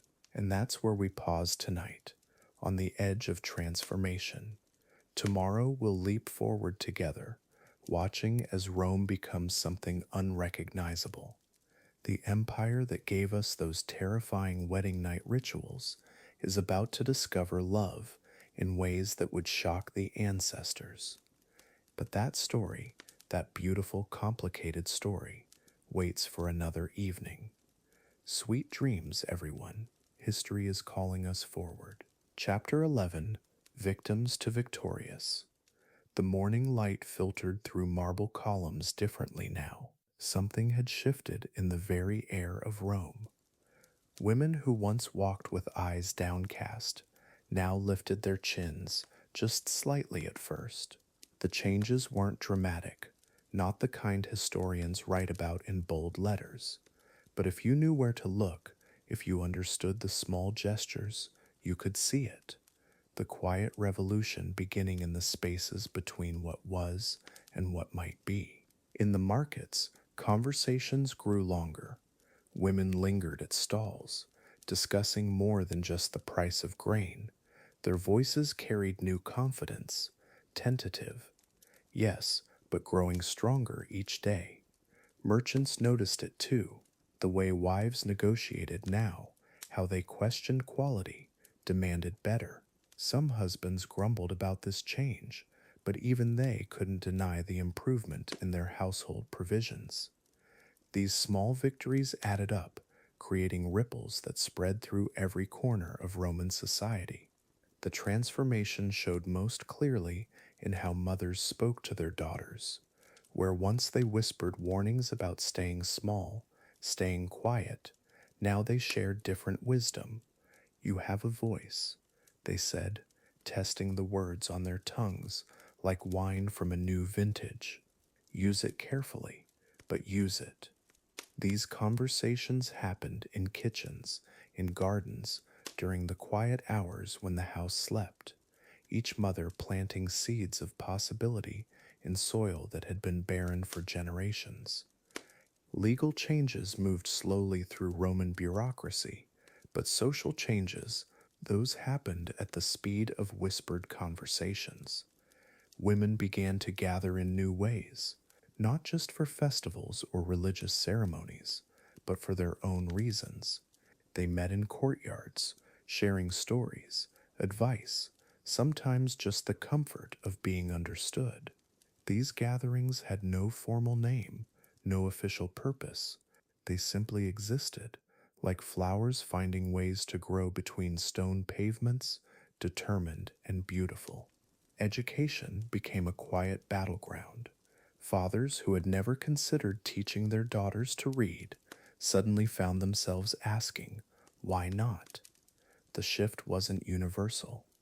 Many families clung to old ways like shipwreck survivors, clutching driftwood, but enough changed that scribes noticed an increase in requests for simple texts, stories, poems, books that had once been considered too dangerous for women's minds were quietly passed from hand to hand, shared in lamplight. The gladiator games revealed the change most dramatically. Where crowds once cheered for blood without question, now voices, mostly women's voices, called for mercy. Not every time, not loudly enough to stop the violence, but consistently enough that even the most brutal spectators began to notice. Some mocked this softening, calling it weakness. Others saw it differently. They recognized strength in the choice to show compassion, power in the decision to value life over entertainment. Economic independence grew slowly, like dawn breaking over distant hills. Women who had once relied entirely on husbands or fathers began to find small ways to earn their own coins, weaving, healing, teaching children to read. The amounts were modest, but the psychological impact was enormous. Having money that you earned yourself, even a few sestertai, it changes how you see yourself, how you walk, how you speak, how you dream about tomorrow. Religious practices evolved too. Women had always played important roles in certain cults, but now they began to interpret sacred text differently, to ask questions that had been forbidden. Some priestesses started offering counsel that went beyond traditional boundaries, advice about marriage, childbearing, even business matters. The temple became a place where women could speak truths they couldn't voice anywhere else, where they could find answers to questions they were finally brave enough to ask.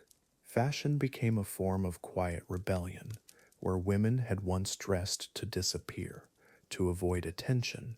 Now they experimented with color, with jewelry, with ways of arranging their hair that suggested possibility. Nothing too bold. Roman society wasn't ready for that, but enough to signal change to those who knew how to read such signs. A blue ribbon where there had been only brown, silver bangles where there had been bare wrists, small acts of self-expression that felt revolutionary. Marriage negotiations began to sound different. Fathers still arranged most unions, but now daughters had voices in the conversation, sometimes. Mothers advocated more fiercely for their children's happiness. The concept of mutual respect in marriage, once considered laughably idealistic, started appearing in serious discussions. Not everywhere, not always, but often enough that young women began to hope their futures might hold partnership instead of mere survival. The arts flourished in unexpected ways. Women who had once been relegated to simple handicrafts began creating works of startling beauty and complexity, mosaics that told stories, sculptures that captured emotion, poetry that spoke truths about women's lives that had never been acknowledged in public forums. These works spread through private collections, shared among families who recognized their value. Art became a language for expressing what couldn't yet be said in words. Health and healing transformed as women reclaimed ancient knowledge. Midwifery became more respected. Herbal remedies were studied more seriously. Women began to understand their own bodies in ways that had been forbidden or ignored for generations, and they shared this knowledge carefully, passing it from mother to daughter, friend to friend. The body ceased to be something shameful and mysterious. It became territory they could understand, tend, and protect. Public spaces welcomed women differently. Forums, bathhouses, even theaters began to accommodate their presence in new ways. Not full equality that would take centuries, but acknowledgement that women had perspectives worth hearing, needs worth meeting. Architecture started to reflect this change. Separate entrances became common spaces. Private became public. The very layout of Roman cities began to shift to accommodate half the population that had been hiding in shadows. The most profound changes happened in the smallest moments. A daughter asking her father why and receiving an answer instead of a dismissal. A wife offering an opinion about household decisions and being heard. A mother teaching her son to respect women, not as possessions, but as people. These moments created no monuments, sparked no wars, earned no place in official histories, but they changed everything. One conversation, one family, one generation at a time. Resistance came, of course. Change always faces opposition. Traditional voices argued that loosening restrictions would destroy Roman virtue, family structure, social order itself. Some violence erupted. Some women paid dearly for their newfound courage. Progress moved in fits and starts, advancing and retreating like waves on a beach. But the tide was turning, slowly, unevenly, but unmistakably. The future was taking shape in defiance of those who insisted it must remain like the past. As night falls over this transformed Rome, women across the city settle into sleep with different dreams than their mothers knew. Dreams of daughters who might choose their own paths, of granddaughters who might never know what it feels like to be voiceless. The changes are still fragile, still incomplete, but they are real and they are growing. Tomorrow will bring new challenges, new opportunities, new reasons to hope. The victims have become victorious, not through conquest, but through courage. Chapter 12. The Fall of the Old, the Rise of the New. By the 3rd century, something was shifting in Roman bedchambers. The old rituals, those invasive ceremonies that had terrified brides for generations, were quietly disappearing, not through grand proclamations or imperial decrees, just fading away, like morning mist when the sun finally rises. Young couples began closing their doors, keeping their most intimate moments private. The witnesses, those leering crowds, found themselves suddenly unwelcome. The change started in the wealthier households first. Patrician families, who had always followed tradition most rigidly, began questioning why their daughters should endure such humiliation. Letters from this period reveal mothers writing to friends, expressing relief that their daughters might escape what they themselves had suffered. One mother wrote simply, "Let the old ways die with us." Her words echoed through marble corridors and beyond. Christianity played its quiet part, not through fiery sermons or dramatic conversions, but through a different understanding of marriage itself. Early Christian writers spoke of unions blessed by God, not validated by crowds. They wrote about love between two people, not performance for many. The idea took root slowly, like seeds planted in winter soil, waiting for the right season to bloom. The fertility rituals, those blood-soaked ceremonies involving sacrificed animals, began to feel hollow, even to those who had once believed deeply. When harsh winters brought famine and plague swept through cities, people started asking harder questions. Did spilling goat's blood really ensure healthy children? Did public humiliation guarantee happy marriages? The answers came through empty temples and abandoned altars. Young Roman men, raised on stories of their grandfathers' wedding nights, started making different choices. They saw the fear in their brides' eyes and recognized something their ancestors had missed. Love couldn't flourish under the gaze of strangers. Intimacy required, well, intimacy. These grooms began sending witnesses away, politely at first, then more firmly. The revolution happened, one closed door at a time. The most powerful resistance came from an unexpected source: the mothers-in-law. Women who had endured these customs themselves began protecting their new daughters. They remembered their own wedding nights, the shame, the fear, the feeling of being livestock inspected for breeding. When tradition demanded witnesses, these women stood guard at bedroom doors. "Not tonight," they would say, "not ever again." Professional witnesses. Yes, there were people who made their living attending these ceremonies, suddenly found themselves unemployed. Some fought back, claiming religious necessity. Others simply adapted, becoming wedding musicians instead, or flower vendors. The transformation of Roman society showed itself in these small career changes. When exploitation becomes unprofitable, it tends to disappear quickly. The legal changes followed social changes, not the other way around. As fewer families enforced public consummation, lawyers began questioning its necessity. Court records from the late Empire show judges dismissing marriage disputes that hinged on witness testimony. A union is between two people, one magistrate wrote, not a crowd.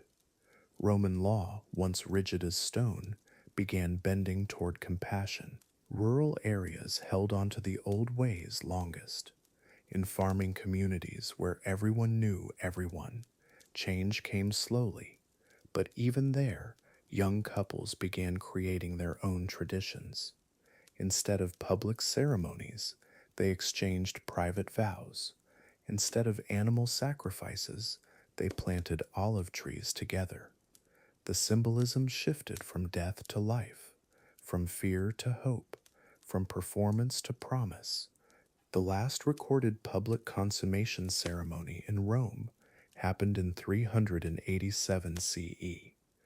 A senator's daughter, forced by her traditionalist father to endure what her grandmother had. But something remarkable occurred.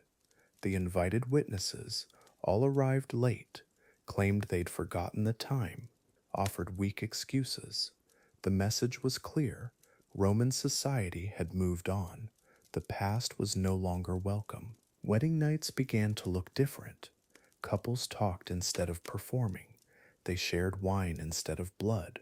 Rooms filled with rose petals, not strangers. The fear that had haunted generations of Roman brides started lifting.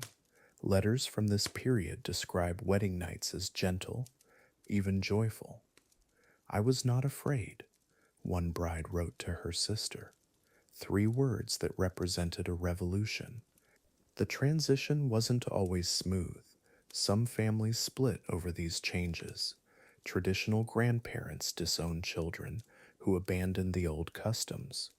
But love has a way of healing even the deepest wounds. When those same grandparents saw their great grandchildren thriving in marriages built on mutual respect, many began to understand.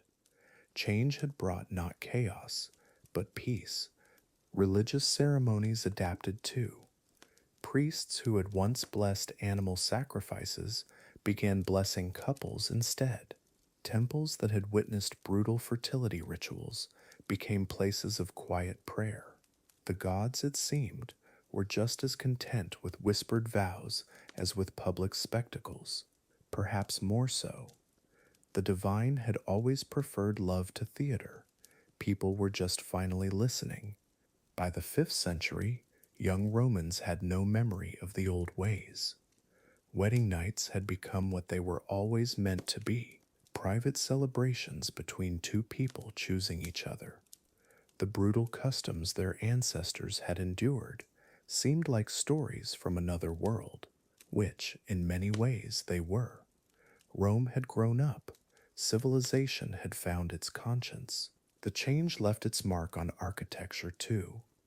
New Roman homes featured private suites designed for newlyweds, spaces where couples could begin their lives together, away from prying eyes. No more public chambers, no more viewing galleries, just privacy. The very buildings began reflecting values that honored dignity over tradition. Stone and marble became instruments of liberation. Looking back, this quiet revolution changed everything, not just for Roman couples, but for the idea of marriage itself. Love had triumphed over custom, privacy over performance, human dignity over ancient habit. The bizarre rituals that had terrorized generations faded into history. Where once there had been fear and humiliation, tenderness and respect took root. The old world died. The new world began with a whisper. Here we are, back in the quiet of your own room. The candles have long since burned out in those Roman villas. The marble floors have crumbled, but somehow, across 2,000 years, we can still hear the whispered fears of those young brides. History does this. It reaches forward through time, tapping us on the shoulder, reminding us that human hearts have always carried the same worries, the same hopes, the same need to be understood. Think about this for a moment. A 16-year-old girl in ancient Rome, lying awake the night before her wedding, probably felt the exact same butterflies you felt before a big life change. Her palms sweaty, her mind racing through all the what ifs. The difference is, her fears were so much more justified than ours usually are. She had real reasons to be terrified of what marriage might bring. We've spent these chapters walking through some pretty dark corners of history: public consummation ceremonies, animal sacrifices in bedrooms, wedding nights that looked more like public theater than private moments. It's tempting to dismiss all of this as ancient barbarism, something so foreign to us that it might as well have happened on another planet. But that would be missing the point entirely. These weren't monsters, they were people. Every society creates rituals around the moments that matter most: birth, coming of age, marriage, death. The Romans built elaborate ceremonies around wedding nights because they understood something we sometimes forget: that the joining of two lives is never just about those two people. It ripples outward, affects families, communities, entire bloodlines. They just had a much more invasive way of acknowledging that reality. Picture a Roman matron explaining to her daughter what would happen on her wedding night. The careful instructions about the fertility rituals, the warnings about the witnesses, the practical advice about enduring what couldn't be changed. That conversation probably happened in a garden courtyard, maybe with fountains bubbling in the background. Two women separated by a generation, trying to prepare for something neither could truly control. What strikes me most about these ancient practices isn't their strangeness, it's how desperately everyone involved was trying to get marriage right. The families consulting augurs about auspicious dates, the elaborate rituals to ensure fertility, the public witnesses to guarantee legitimacy, all of it coming from this deep human need to make something sacred out of something that could easily go wrong. We know from surviving letters that some Roman couples did find real love within these arranged marriages. Marcus Aurelius wrote beautiful letters to his wife Faustina. Pliny the Younger penned tender notes to his wife Calpurnia. Love found a way, even within systems designed around politics and property rather than personal choice. The human heart is remarkably persistent. That way, it blooms even in the most unlikely soil. But for every love story that survived in letters and poems, how many didn't? How many young women faced their wedding nights with genuine terror? How many men went through the motions of elaborate rituals while privately questioning the whole system? The historical record preserves the voices of the wealthy and educated, the fears and hopes of ordinary people, those mostly vanished with them. This is why we dig into these uncomfortable histories, not to judge ancient Rome by modern standards. That would be unfair and ultimately pointless, but to understand how we got from there to here, how marriage evolved from a public transaction involving animal sacrifice to something two people can choose for themselves. The path wasn't straight, it wasn't fast, but somehow we traveled it. Consider what we take for granted now: the idea that you should love the person you marry, that your wedding night should be private, that both partners should have equal say in when and how intimacy happens. These aren't natural laws, they're hard-won social agreements that took centuries to develop. Someone had to fight for each of these freedoms, usually against tremendous resistance. The Roman practices we've explored weren't abolished overnight. They faded gradually, replaced by slightly less intrusive customs, which were eventually replaced by slightly more humane traditions. Change happened in tiny increments, spread across generations. Most people who participated in that change probably never realized they were part of something larger. They just made small choices toward kindness. There's something both humbling and hopeful about this. Humbling because it reminds us how recent our freedoms really are, how easily they could slip away if we stopped paying attention, but hopeful because it proves that terrible systems can change, that progress, however slow, is possible, that the arc of history really does bend toward greater human dignity if we keep pushing it. Sometimes I wonder what future historians will make of our wedding customs. Will they find our practices bizarre? The stress we put on couples to create perfect days? The enormous expense? The pressure to perform happiness for social media? Every generation thinks it's found the right way to celebrate love. Maybe the real wisdom is admitting we're all just doing our best with imperfect systems.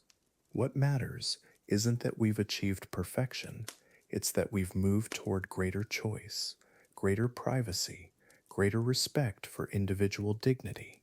A modern couple can close their bedroom door on their wedding night without witnesses, without rituals, without anyone else's expectations intruding. That privacy, that simple ability to be alone together, it's a gift that countless generations couldn't imagine receiving. The echoes of the past aren't just warnings about what we've escaped, they're reminders of our capacity for change. Every time we choose compassion over tradition, privacy over public display, love over duty, we're honoring all those ancient brides who couldn't make those choices. We're proving that their suffering wasn't meaningless. It taught us something about what humans really need to flourish.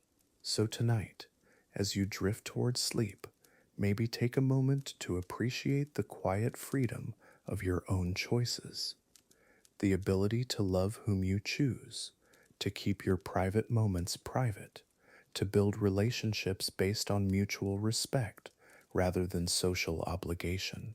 These freedoms aren't ancient rights, they're recent gifts, hard won treasures we're still learning how to protect. Sweet dreams. Chapter 14, Lessons Etched in Stone. The marble corridors of ancient Roman villas still echo with stories we've uncovered tonight. These walls witnessed moments of terror and tenderness, cruelty and unexpected kindness. What can we learn from these shadows? Sometimes the most important lessons come from the darkest chapters of human history, teaching us how far we've traveled toward compassion. The young brides we've met in our journey, Livia trembling behind her veil, Claudia whispering prayers to Juno, their voices still matter tonight, not because their suffering was noble, but because their humanity survived systems designed to erase it. In their quiet acts of rebellion, we glimpse something eternal about the human spirit refusing to break completely. Picture a Roman historian, centuries from now, examining our wedding customs. What would puzzle them? What would they find barbaric in our modern traditions? The question isn't comfortable, but it's necessary. Every generation believes it has evolved past the cruelties of the past. Yet time reveals blind spots we couldn't see from inside our own moment. The Roman concept of honor, it justified so much suffering. A father's honor demanded his daughter's obedience. A husband's honor required his wife's submission.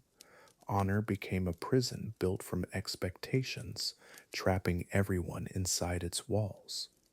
But here's what's beautiful. Some people chose love over honor, even when it cost them everything they were supposed to want. Those fertility rituals we explored, the blood, the sacrifices, the desperate prayers for children, they reveal a deep anxiety about the future. Romans feared their bloodlines ending, their names disappearing from history. This fear drove them to extremes we find shocking today. Fear often does. It makes monsters of ordinary people, generation after generation. But there were moments of tenderness too. Husbands who dismissed the witnesses early, mothers who taught their daughters about pleasure, not just duty, friends who created safe spaces for honest conversation about marriage and intimacy. These small acts of kindness shine brighter for being surrounded by such darkness, like candles in a storm. The legal codes tell one story: marriage as transaction, women as property, consent as irrelevant. But the love letters preserved in Pompeii tell another. Real people found ways to care for each other despite impossible circumstances. They wrote poetry, they shared jokes, they created intimacy in spaces designed to prevent it. Love persisted. What strikes me most about these ancient wedding nights? The silence. Women couldn't speak about what happened to them. Men weren't supposed to acknowledge tenderness or doubt. Children learned about marriage through whispers and implications. That silence allowed cruelty to flourish in spaces where conversation might have planted seeds of compassion instead. The Roman Empire lasted over 1,000 years. Countless wedding nights, countless women crossing that threshold between girlhood and marriage. Their individual stories matter, but the pattern matters too. How do societies convince entire populations to participate in systems that cause such suffering? Through tradition, through the dangerous phrase, "this is how we've always done things." Progress isn't linear. Roman women during certain periods had more freedoms than women in medieval Europe centuries later. Rights gained can be lost. Compassion learned can be forgotten. The arc of history doesn't automatically bend toward justice. It requires conscious effort, generation after generation, to keep moving toward greater kindness and understanding. The archaeological evidence is fragmentary: broken pottery, faded frescoes, partial inscriptions. We're piecing together intimate human experiences from scattered clues. But that's how history works: fragments becoming stories, stories becoming lessons. The incompleteness doesn't diminish the truth. Some voices from the past reach us across millennia, changed but not silenced. What would those Roman brides think of modern weddings? The choice of partner, the celebration of consent, the emphasis on mutual happiness rather than family honor. Would they recognize love in our ceremonies? I think they would. Beneath all the cultural differences, the human heart hasn't changed much. The desire for connection, for understanding, for gentleness. The lessons aren't comfortable. Looking honestly at the past means acknowledging how recently we abandoned practices we now find abhorrent: age of consent laws, marital rape recognition, reproductive rights. These changes happened within living memory. Our grandparents lived through transformations that Roman women could only dream about. Progress is possible, but fragile. There's something humbling about studying ancient wedding nights. It reminds us that future generations will judge our customs too. They'll wonder how we justified inequalities we can't even see yet. The best we can do is keep questioning, keep listening to voices that challenge comfortable assumptions, keep choosing compassion over tradition when they conflict. The stone inscriptions endure longer than the empires that carved them. Love letters outlast the hands that wrote them. The human stories persist, while the systems that tried to control them crumble into dust. That's the real lesson etched in stone. Connection survives, kindness echoes. The choice to see each other's humanity never loses its power. So tonight, as you drift toward sleep, carry this thought with you. Every act of gentleness matters.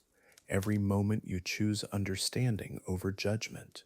Every time you listen to someone's story with an open heart, you're part of the long human journey toward greater compassion. Rest well, knowing you're helping write better history. Chapter 15, The Last Echo. So here we are, at the end of this strange, sometimes unsettling journey through Roman bedrooms. The candles have burned down to nothing. The witnesses have gone home. The rituals are complete. What remains is something quieter, the echo of choices made by people who lived and loved and worried about tomorrow, just like we do. Their world feels impossibly distant until you realize it really isn't. Think about it.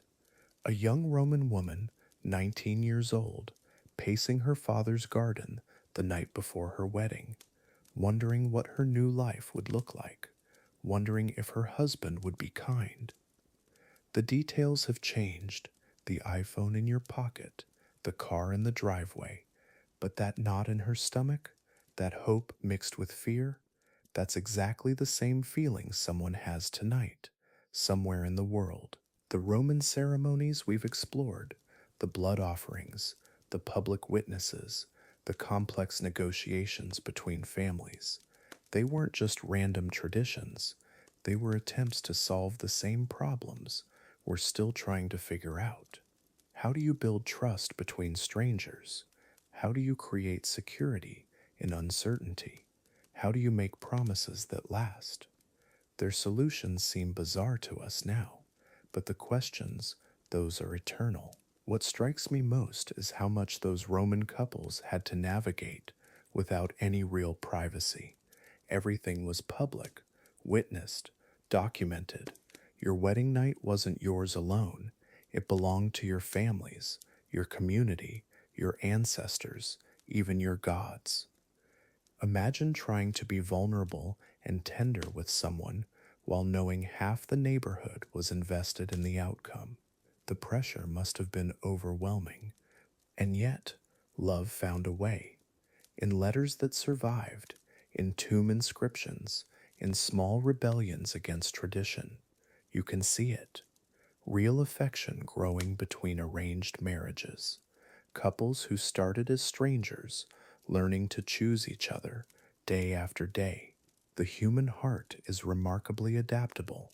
It finds ways to bloom even in the most controlled circumstances. That resilience, that's something we inherited from them. The fertility rituals that seemed so intrusive, so medicalized, they came from genuine care. A world where childbirth was dangerous, where infant mortality was heartbreakingly common. Those elaborate ceremonies weren't about control, they were about hope, about doing everything possible to bring new life safely into the world. When you understand the stakes, the rituals start to feel less strange and more desperate. Desperate love taking any form it could find. The class differences we explored, the senator's daughter with her silk and gold versus the freed woman with her simple linen, those gaps feel familiar, don't they?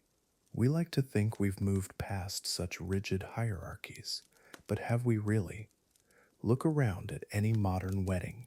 The venue choices, the dress prices, the guest lists. We're still performing social status, just with different props. Some things change, others just wear new costumes. But here's what gives me hope. Those Roman wives who found ways to influence their households despite legal limitations. The mothers who protected their daughters by teaching them to navigate impossible systems. The men who chose kindness when cruelty was expected. In every generation, some people refuse to accept that cruelty is inevitable. They find ways to be gentler than their time demands. That tendency, that's our inheritance too. The stories that survived, They're not the official ones. They're not the version written in law books or religious texts. They're the whispered ones, the complaints scratched into pottery, the love letters hidden in walls. The real history lives in the margins, in the spaces between what people were supposed to do and what they actually did. That's where you find the truth about any era, including our own. What would a Roman couple think of our wedding traditions? The white dress that would confuse them, since white was their mourning color. The idea that love should be the primary reason for marriage, revolutionary. The privacy we take for granted, unimaginable luxury. But the promises we make, the hope that two people can build something lasting together, that would sound completely familiar. Some dreams transcend centuries. The question isn't whether their way was right or wrong. It's what we can learn from the distance between their world and ours. How much of what we consider natural is actually just current? How many of our own traditions will seem bizarre to people 1,000 years from now? The perspective is humbling, and maybe that humility is exactly what we need, a reminder that our way isn't the only way or the final way. Those Roman wedding nights, they teach us something about power, about who gets to make choices and who has to live with the consequences, about how intimate moments become political when they involve property, lineage, social standing. Our modern relationships aren't free from these pressures. We just disguise them better. Student loans, career ambitions, family expectations, different chains, maybe, but chains nonetheless. Awareness is the first step toward freedom. The rituals seem strange because they made visible what we prefer to keep hidden. The negotiations, the power dynamics, the way individual happiness gets weighed against family stability. We've learned to make these conversations private, to pretend they don't happen, but they do. Every relationship exists within larger systems, economic, social, cultural. The Romans were just more honest about acknowledging that reality. Maybe that's the real lesson. Not that they were primitive or that we've evolved, but that humans keep facing the same fundamental challenges. How do you balance individual desires with collective needs? How do you create stability without stifling growth? How do you honor tradition while allowing for change? Every generation thinks they've figured it out. Every generation discovers they haven't. And somehow, that's okay. The questions are more important than the answers. So, where does that leave us? With compassion, hopefully, for those Roman brides and grooms doing their best in impossible circumstances. For ourselves, stumbling through our own version of ancient questions. For future generations who'll look back at our wedding photos and shake their heads at what we thought was normal. Love persists through all of it. Awkward, stubborn, transformative love. That's the constant. Everything else is just details. The last echo, then, is this. Across all the centuries, all the changing customs, all the different answers to the same questions, people keep choosing each other. Keep believing that two lives can become something more than their sum. Keep lighting candles against the darkness, no matter what form those candles take. That choice, that hope, that's what connects us to every couple who came before. And that connection is worth everything.